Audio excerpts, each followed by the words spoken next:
আসসালামু আলাইকুম ওয়া রাহমাতুল্লাহি ওয়া বারাকাতুহু। ইন্নাল হামদালিল্লাহি ওয়াহদা ওয়াস সালাতু ওয়াস সালামু আলা মান লা নাবিয়্যা বা'দ ওয়া আলা আলিহি ওয়া সাহবিহি ওয়া মান তাবি'আহুম বিইহসানিন ইলা ইয়াউমিদ্দিন, আম্মা বা'দ। সম্মানিত সুধীবৃন্দ, অতি সংক্ষিপ্ত সময় আপনাদের মাঝে কোরআন তেলাওয়াতের গুরুত্ব ও ফজিলত তুলে ধরার চেষ্টা করব ইনশাআল্লাহ। কোরআনুল কারীম বিশ্বজগতের প্রতিপালক মহান আল্লাহ রাব্বুল আলামিনের পক্ষ থেকে অবতীর্ণ হয়েছে আমাদের প্রিয় নবী হযরত মুহাম্মদ সাল্লাল্লাহু আলাইহি ওয়াসাল্লামের উপর মানব জাতির হেদায়েতের জন্যে। মানুষ যখন অন্ধকারের মধ্যে ছিল, মানুষকে যখন জাহিলিয়াত পেয়ে বসেছিল, মানুষ যখন পথভ্রষ্টতার মধ্যে ছিল, তখন আল্লাহ রাব্বুল আলামিন মানুষকে এই অন্ধকার থেকে, মানুষকে এই পথভ্রষ্টতা থেকে আলোর পথে ধাবিত করার জন্যে আল্লাহ রাব্বুল আলামিন আসমান থেকে নাজিল করেছেন কোরআনুল কারীম। এই কোরআন অনুযায়ী জীবন পরিচালনা করতে হলে এর মর্মার্থ বুঝতে হবে, আর এর মর্মার্থ বুঝতে হলে একে তেলাওয়াত করতে হবে।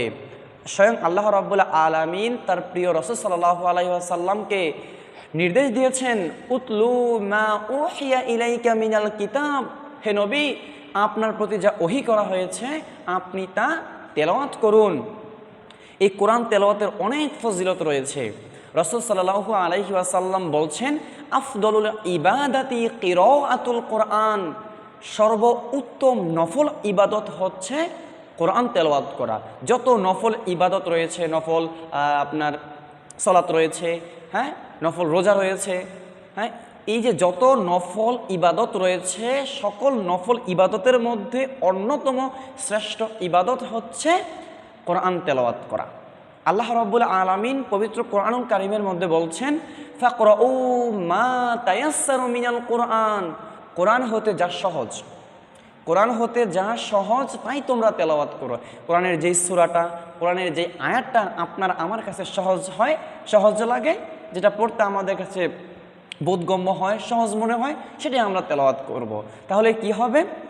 রাসূল সাল্লাল্লাহু আলাইহি ওয়াসাল্লাম বলছেন, মান ক্বারা হারফাম মিন কিতাবিল্লাহি ফালাহু বিহি হাসানাহ ওয়াল হাসানাতু বিআশরি আমসালিহা লা আকুলু আলিফ লাম মিম হরফ ওয়ালাকিন আলিফুন হরফ ওয়া লামুন হরফ ও মিমুন হরফ। বিশ্বনবী সাল্লাল্লাহু আলাইহি ওয়াসাল্লাম কোরআনের ফজিলত সম্পর্কে তিনি বলছেন, যে ব্যক্তি আল্লাহর কিতাব হতে একটি হরফ পড়বে সে তার বিনিময়ে একটি নেকি লাভ করবে, এবং সেই একটি নেকিকে 10 গুণ বৃদ্ধি করে দেওয়া হবে। সুবহানাল্লাহ।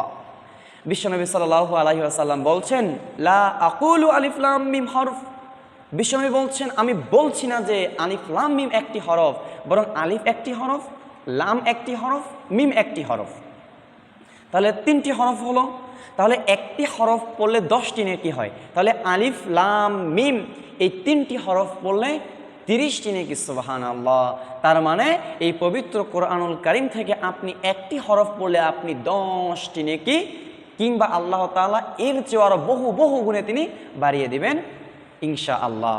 তাই আমাদের উচিত আমাদের সাধ্যমতো বেশি করে কোরআন তেলাওয়াত করা। এই নফল ইবাদতগুলোর মাধ্যমে আমরা আল্লাহর নৈকট্য লাভ করতে পারি, এবং কিয়ামতের দিন এগুলো আমাদের জন্য সুপারিশ করবে। বিশ্বনবী সাল্লাল্লাহু আলাইহি ওয়াসাল্লাম বলছেন, ইকরাউল কুরআনা ফাইন্নাহু ইয়াতি শাফিআন লিআসহাবিহি ইয়াউমাল কিয়ামা, তোমরা কোরআন তেলাওয়াত করো, কেননা কোরআন তার পাঠকের জন্য কিয়ামতের দিন সুপারিশ করবে। সুবহানাল্লাহ। এমন আর অসংখ্য হাদিস রয়েছে, আসসিয়ামু ওয়াল কুরআনু ইয়াশফাআনি লিল আবদি ইয়াউমাল কিয়ামা, রোজা কোরআনের জন্য সুপারিশ করবে, আর রোজা তার বান্দার জন্য সুপারিশ করবে, কোরআন তার পাঠকারীর জন্য সুপারিশ করবে। কোরআন বলবে, হে আমার রব, এই বান্দা আমাকে রাত জেগে আমাকে তেলাওয়াত করেছে, আমাকে বোঝার চেষ্টা করেছে, তুমি এই বান্দাকে আমার সাথে জান্নাতে দিয়ে দাও। সুবহানাল্লাহ। সেদিন আল্লাহ রাব্বুল আলামিন এই রোজার, এই কোরআনের সুপারিশ সেদিন আল্লাহ তাআলা কবুল করে নেবেন। তাই আসুন আমরা আমাদের সাধ্যমতো প্রতিদিন অল্প করে আমরা কোরআন তেলাওয়াত করার অভ্যাস আমরা গড়ে তুলি। এখন অনেকে বলবেন বয়স হয়ে গিয়েছে, তেমন চোখে ভালো দেখি না, কানে ভালো শুনি না, কোরআনের অক্ষরগুলো দেখতে পাই না, তেমন একটা বুঝি না, তাদের জন্য হলো এই হাদিসটি। রাসূল সাল্লাল্লাহু আলাইহি সাল্লাম বলছেন, যে ব্যক্তি কোরআন পড়তে গিয়ে আটকে যায়, তো করে, ওই ব্যক্তির জন্য দ্বিগুণ সওয়াব রয়েছে। সুবহানাল্লাহ।